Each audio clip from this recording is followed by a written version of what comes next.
मुझे पता है, मैं एक गृहिणी हूँ। मैं खुद हमेशा यही सोचती रहती हूँ कि कम खर्चे में अपने घर को कैसे चलाऊँ। और आई एम श्योर आप लोग भी ये हमेशा सोचते ही रहते होंगे कि अपने घर को कम खर्चे में कैसे चलाया जाए और ज़्यादा से ज़्यादा पैसा कैसे बचाया जाए।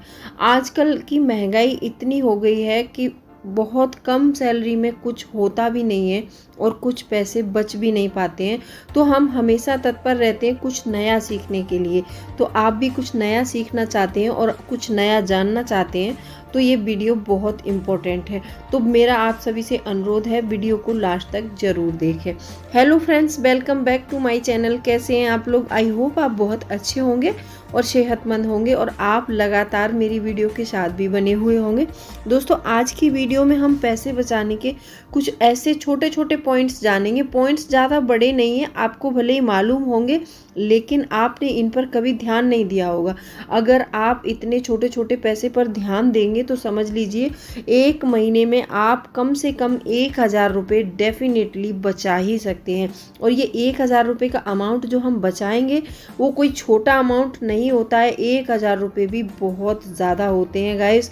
अगर आज के ज़माने में इतनी महंगाई है, अगर इस महंगाई में से हम 1000 रुपये भी बचा लेते हैं तो ये समझ लीजिए कि ये हमारे भविष्य के लिए बहुत अच्छा है। तो वीडियो बहुत इंपॉर्टेंट है, तो वीडियो के अंत तक ज़रूर बने रहिए। और अभी तक आपने चैनल को सब्सक्राइब नहीं किया है तो आपसे एक नम्र निवेदन है, सब्सक्राइब कर लीजिए अपने इस चैनल को और बेल आइकन को भी ज़रूर प्रेस कर दीजिएगा ताकि ऐसी इंटरेस्टिंग वीडियो की नोटिफिकेशन आपको मिलते रहें। दोस्तों, वीडियो पसंद आए तो एक लाइक ज़रूर कर दीजिएगा। तो चलिए स्टार्ट करते हैं वीडियो को। सबसे पहला पॉइंट है बार्गेनिंग। देखिए, हमें बार्गेनिंग करना आना चाहिए। हम लोग क्या है कि मार्केट जाते हैं, मार्केट जाने के बाद कुछ लोग ऐसे शर्माते हैं कि जैसे मतलब अगर हम दुकानदार को पैसा कम करने के लिए बोलेंगे तो दुकानदार हमारे बारे में क्या सोचेगा कि मतलब ये हमें उससे कोई रिश्तेदारी नहीं रखनी है, कोई रिश्ता नहीं निभाना है, सिर्फ हमें अपना पैसा बचाना है। सबसे पहले आप उसको बोल सकते हैं कि इसमें थोड़ा सा कम कीजिए। जैसे किसी दुकानदार ने आपको कोई भी चीज़ 400 रुपये की बताई, आप ये बात हमेशा याद रखना कि दुकानदार हमेशा डबल रेट बताता है हर चीज़ का। डबल नहीं तो 1.5 गुना तो बताता ही बताता है। अगर आपको लग रहा है कि ये चीज़ 400 रुपये की नहीं 200 रुपये की, तो आप उसका सिर्फ 150 ही रुपया लगाइए। 150 में वो कुछ कम होगा, कुछ आप तो वो 200 तक आपको बन सकती है। तो आपको बार्गेनिंग करना आना चाहिए। अगर आप बार्गेनिंग नहीं कर पाते तो ये बहुत गलत आदत है। और हमेशा जैसे चीज़ खरीदने के लिए आप जा रहे हैं तो मॉल में कभी ना जाइए। जैसे मान लीजिए कोई आइटम ऐसा होता है कि मतलब कोई आपको ज़्यादा अच्छी वैरायटी लेनी है तो ही मॉल जाना चाहिए। और हमें लगता है कि हमारा थोड़ा लोकल क्वालिटी के काम उसमें सामान में काम हो जाएगा तो हमें मॉल जाने की कोई ज़रूरत नहीं है, हम लोकल की मार्केट से ही खरीद लेंगे। और सबसे पहले बार्गेनिंग करना आना ही चाहिए। बार्गेनिंग करने में कभी शर्माना नहीं चाहिए क्योंकि हमें उन दुकानदारों से कोई रिश्ता नहीं बनाना होता है। सबसे पहला पॉइंट ये है। अगर आप बार्गेनिंग कर लेते हैं तो 100 से 50 रुपये तक आप डेली कहीं भी जाते हैं शॉपिंग करने तो वहाँ से बचा कर ला सकते हैं। दूसरा पॉइंट है अपने उस सामान का सही दाम पता करने का। जैसे मैंने पहले भी बताया था आपको कि जैसे मान लीजिए आप सब्जी मंडी में सब्जी लेने जा रहे हैं तो पहले सब्जी मंडी में घूम लीजिए आप एक बार कि ये दुकानदार ये सब्जी क्या रेट दे रहा है, वो फ्रूट क्या रेट है।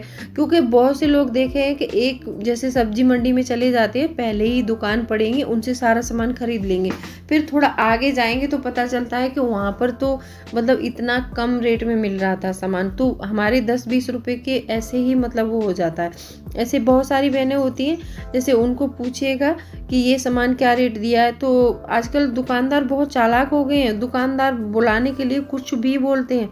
जैसे बोलेंगे कि कोई चीज़ 1 किलो 10 रुपये की है और इसको आप अगर 2 केजी ले लेते हैं तो ये 15 रुपये की है। उसमें क्या होता है कि जैसे मान लीजिए 15 रुपये की हम 2 केजी 5 रुपये के लालच में आके ले तो लेते हैं, लेकिन घर आकर जब हम उसको साफ़ करते हैं तो उतना ही सामान हमारा ख़राब निकल जाता है और हमें यहाँ पर फ़ायदा नहीं हुआ, घाटा ही हो गया। तो हमें हमेशा हर चीज़ का, मैं ये सब्जी का तो मैंने एग्जाम्पल दिया है, आप हर चीज़ का ये दाम पता करना बहुत ज़रूरी है। मार्केट में या तो आप कपड़े खरीदे, कुछ भी खरीदने जा रहे हैं तो आप हर चीज़ का सही रेट पता करिए, उसके बाद में ही सामान को खरीदिए। तीसरा पॉइंट है यहाँ पर, जब भी ऑनलाइन शॉपिंग करते समय एक बात का ध्यान आपको ज़रूर रखना चाहिए, जैसे बोलते हैं ना कि हम इतना कैशबैक दे देंगे और ये दे देंगे वो दे देंगे, इसमें इसके झांसे में बिल्कुल नहीं आना है। कैशबैक आप वहीं पर यूज़ कीजिए, जैसे क्रेडिट कार्ड यूज़ करते हैं तो क्रेडिट कार्ड यूज़ करने पर कैशबैक मिलता है कुछ हमें, इस पर इतना ऑफर है, तो वो क्या है हमें लालच देते हैं। लालच के चक्कर में आकर हम क्या करते हैं कि और ज़्यादा शॉपिंग करने लगते हैं। तो आपको ऐसा नहीं करना है। जब आपको लगता है कि ये चीज़ मेरे लिए ज़रूरी है और मुझे ख़रीदनी है, तो ही आपको ऑनलाइन शॉपिंग करनी है। और ऑनलाइन में भी 4-6 वेबसाइट आप देख लीजिए कौन से वेबसाइट पर कौन सा सामान मुझे कितने प्राइस में पड़ेगा। बहुत से मतलब ऐसे वेबसाइट हैं कि उन पर देखिए सामान। तो मैंने कल ही एक साड़ी खरीदनी थी मुझे, तो मैंने उसके लिए एक मीशो वेबसाइट पर मैं गई, तो वहाँ पर वो साड़ी जैसे 350 रुपये की दे रहा था। तो बोला कि मतलब उसमें ऑफ़र दिखाया कि ये 12 बजे तक ऑफ़र चल रहा है, 12 बजे के बाद ये 350 में मिलेगी। अभी ये उसमें 250 में मिल रही थी। तो वहाँ पर 250 में साड़ी तो ऑर्डर हो रही थी, लेकिन डिलीवरी चार्ज उसमें 84 रुपये डिलीवरी चार्ज लगाया गया था। तो ऐसे वो साड़ी मुझे बहुत महंगी पड़ रही थी। फिर मैंने दूसरे वेबसाइट पे देखा, तो दूसरे वेबसाइट पे कोई डिलीवरी नहीं थी, डिलीवरी चार्ज नहीं थे, और वही साड़ी मुझे 220 रुपये में आराम से मिल गई। तो ऐसे करके आपको पहले अच्छे से पता करना है ऑनलाइन शॉपिंग करने से पहले। चाहे तो आप घर की ग्रोसरी परचेज कर रहे हैं, और जैसे आप मान लीजिए आप ऑनलाइन शॉपिंग करते ही हैं, तो ग्रोसरी वगैरह कभी कभी ऐसा होता है कि कुछ ऑफर्स निकलते हैं तो उसमें सस्ती आ जाती है। तो ये ग्रोसरी का सामान हो गया, और हमारे जो यूज़ का सामान होता है, जो हमें लगता है कि ये हमें सस्ता मिल रहा है, तो हमें उस समय ऑनलाइन शॉपिंग कर लेनी चाहिए। ज़्यादा ऑनलाइन शॉपिंग करने से बचें, और जैसे ही आपकी शॉपिंग हो जाए उसके बाद उसकी हिस्ट्री को डिलीट कर दें, क्योंकि उसके बाद में क्या होता है कि ऐसे ही आपको एडवर्टीजमेंट दिखाते रहते हैं और वो आप परचेस करते रहते हैं। तो ऐसे परचेसिंग की आदत भी बढ़ जाती है, ऐसा आपको बिल्कुल नहीं करना है। चौथा पॉइंट है यहाँ पर, मार्केट जाने से पहले आपको कुछ छुट्टे पैसे अपने पास में ज़रूर रखने चाहिए। बहुत से लोगों को मैंने देखा है कि घर से जाएंगे तो वो कैश तो कैरी करते हैं, लेकिन कुछ भी छोटा पैसा कैरी नहीं करते हैं। अब जैसे मान लीजिए आपने कहीं दुकान पर जाके सामान खरीदा, तो उन्होंने वो सामान आपको 450 का बताया। अब वहाँ पर उसको आप 400 रुपये दे के वो सामान खरीद सकते हैं, लेकिन आपके पास नोट 500 का है तो वो 450 ही काटेगा। उसमें से अगर ज़्यादा कहेंगे तो आपको 10 रुपये और वापस कर देगा, लेकिन हमारे 40 रुपये वहाँ पर एक्स्ट्रा चले जाते हैं। तो आपको हमेशा थोड़ा सा चिल्लर और थोड़ा 10-5 का नोट भी साथ में रखना चाहिए, जिससे कि आप कोई सामान खरीदते समय अपने मन मुताबिक पैसे दे सकें। अगर किसी के हाथ में आप 500 का नोट दे दीजिए तो वो पूरा पैसा कट करके आपको पैसा वापस कर देता है। तो मार्केट जाने से पहले ये ज़रूर ध्यान रखें कि घर से कुछ छोटा कैश लेकर ज़रूर जाएं। एक ये 5वां पॉइंट है, कलेक्ट द कॉइन्स। हम लोग क्या करते हैं कि कॉइन्स को छोटा पैसा समझ के उसको वैल्यू नहीं करते हैं, उसको इग्नोर कर देते हैं, कॉइन्स कहीं पर भी इधर उधर डाल देते हैं।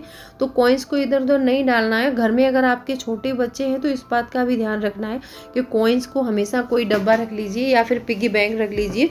आप कॉइन्स को 1 साल तक कलेक्ट करते रहिए, फिर बाद में जाके उस पैसे को आप बैंक में जमा करा सकते हैं या फिर किसी दुकानदार से उसको चेंज करा सकते हैं। तो आप उसके बदले में बंधे पैसे ले सकते हैं। तो आपके बहुत सारे कॉइन्स कलेक्ट हो जाते हैं, तो उनसे भी बहुत सारा पैसा हमारा बच जाता है। जब हम 1-1 रुपये करके छोटा छोटा अमाउंट जमा कर लेते हैं ना, तो लास्ट में जब ये अमाउंट हमें मिलता है तो बहुत ज़्यादा लगता है, तो हमें बहुत खुशी भी होती है कि हमने देखिए कितना पैसा जमा कर लिया है। तो आप ऐसे कर सकते हैं। कॉइन्स को कभी भी इग्नोर नहीं करना है। कॉइन्स की बहुत ज़्यादा वैल्यू होती है गाइस। कहीं पर आप जाइए और वहाँ पर आपके पास अगर कॉइन्स नहीं होगा तो आपको टिकट में, अगर आपके मान लीजिए 1 रुपये कम पड़ रहा है, या तो आप 50 का नोट दे दीजिए तो छुट्टा मिलेगा, नहीं तो कॉइन्स नहीं होगा तो हमें टिकट भी नहीं मिलेगी और हम जहाँ पहुँचना चाहते हैं नहीं पहुँच पाएंगे। तो आपको कॉइन्स को ज़रूर कलेक्ट करना है। अच्छा, मैंने 5 पॉइंट्स बताए हैं। इसमें कौन सा पॉइंट पसंद आया तो वीडियो को लाइक कर देना, और चैनल को अभी तक आपने सब्सक्राइब नहीं किया है तो सब्सक्राइब भी कर लो इस चैनल को, और बेल आइकन को जरूर प्रेस करें ताकि ऐसी इंटरेस्टिंग वीडियो की नोटिफिकेशन आपको मिलते रहें। दोस्तों, वीडियो पसंद आए तो लाइक ज़रूर करें, और कोई भी क्वेरी है तो आप मुझे कमेंट करके पूछ सकते हैं। मैं सबका रिप्लाई देने की कोशिश करती हूँ। और थैंक्स फॉर वॉचिंग, बहुत बहुत थैंक यू, आप मेरा इस जर्नी में इतना साथ दे रहे हैं। तो चलिए मिलती हूँ अगले वीडियो में, तब तक के लिए बाय बाय।